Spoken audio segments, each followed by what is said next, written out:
It's the rising threat on our northern doorstep whose name we dare not mention. Although governments are a bit reluctant to actually say the name, it's obvious that China is now the number one risk as we think of the stability of the region.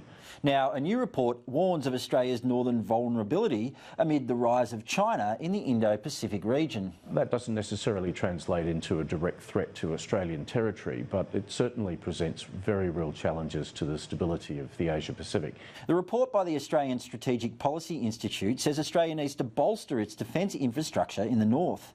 More needs to be done in developing the northern ecosystem in terms of logistics and in terms of that local industry base. More alarmingly, it's highlighted the falling number of defence personnel numbers in the Northern Territory. They've been on the decline for more than a decade, falling to an 11-year low in 2018. Report author John Coyne says those numbers need to be returned and says more training operations should also be undertaken in the NT.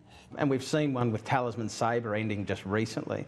My point here is that none of those really are of the scale of defending the north, as we once saw with exercises like kangaroo exercises and crocodile exercises that extended across the whole of the Northern Territory. The report's co-author, the United States Study Centre, has also warned America's military primacy in the region is at risk.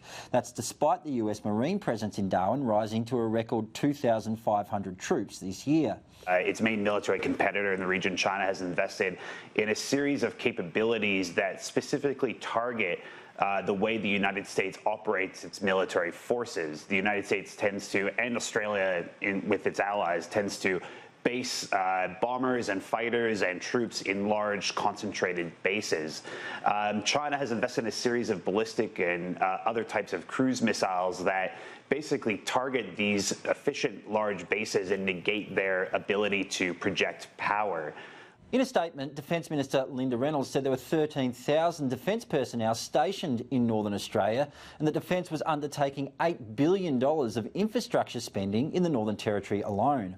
But Labor says it wants to see a force posture review. I think it's time to take a pause, review our forces here in the north and make sure we have the right people and right equipment in the right spots. Matt Cunningham, Sky News, Darwin.